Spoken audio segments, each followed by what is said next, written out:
Controversias. Más allá de la definición de manual, la socióloga de las sectas comienza con el pensador alemán Max Weber, que centró su atención en las diversas formas de los grupos cuya génesis cristiana impactaba la estructura de la sociedad europea, así como los aspectos económicos y culturales. Su análisis lo llevó a identificar diversos grupos y clasificó sus actitudes específicas. Desarrolló una tipología comparativa al distinguir sectas de iglesia. Este procedimiento también fue adoptado por el teólogo protestante alemán Ernst Troeltsch. En lo que se refiere a la forma de crecimiento y proselitismo, Weber las describe como comunidades muy dinámicas, integradas por personas altamente comprometidas con su causa, en las que éstas se involucran intensamente, y solo después de un minucioso examen se les afila. En contraste, las iglesias, según Weber, son aquellas en las que se hereda una identidad cultural. En la antigüedad se utilizaba el concepto para denominar a comunidades filosóficas, políticas o religiosas diferenciadas entre sí a partir de sus enseñanzas. En Grecia la palabra se usaba como una expresión neutra para aludir a una escuela de pensamiento. Un sectario era quien seguía a los dictados de un filósofo o de una corriente filosófica. Encontramos el caso de la secta de los nazarenos, integrada por los primeros cristianos.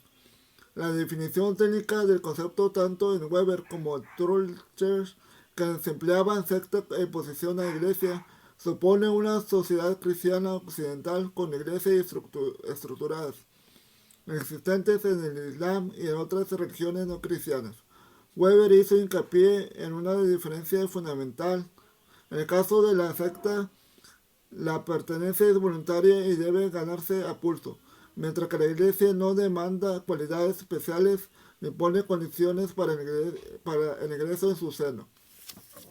La tipología weberiana sigue siendo muy útil para analizar minorías, disidenciales y grupos cristianos fundamentalistas. El británico Brian Wilson fue sin duda uno de los sociólogos de la religión que más contribuyó a la complicación de las sectas. En su libro Sociología de las sectas religiosas, que recoge su tesis de doctorado, establece una nueva tipología en torno a los movimientos religiosos minoritarios.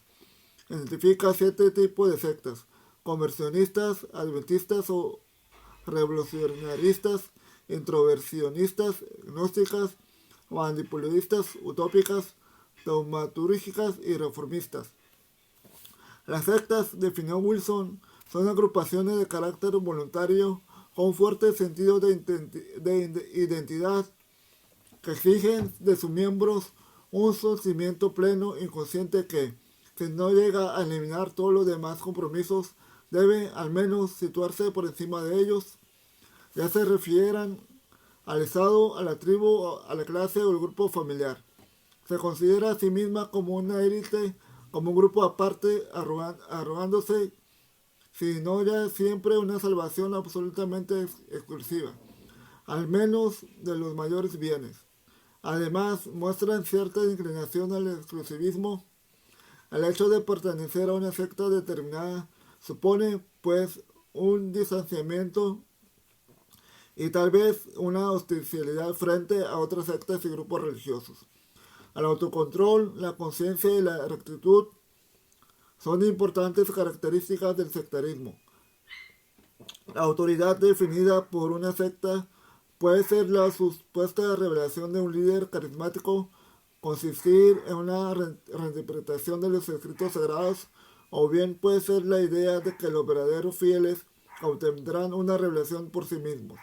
La percepción de las sectas que predominan en Occidente tienen tintes negativos.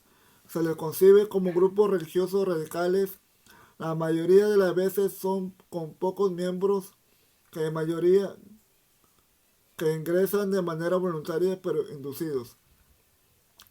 También se piensa que están compuestas por hombres y mujeres incautos sometidos a las enseñanzas de algunos más líderes que generalmente tienen todo el poder de la organización.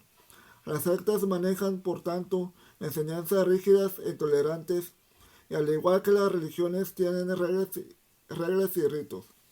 En la actualidad, el término se asocia al fanatismo religioso, lavado de cerebro, violencia, sometimiento, control y explotación.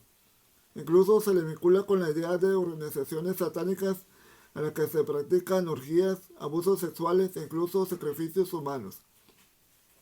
Sin embargo, insistimos, esta percepción es inexacta, pues no encaja en la mayoría de los grupos y responde a las imágenes propaladas desde las culturas religiosas hegemónicas.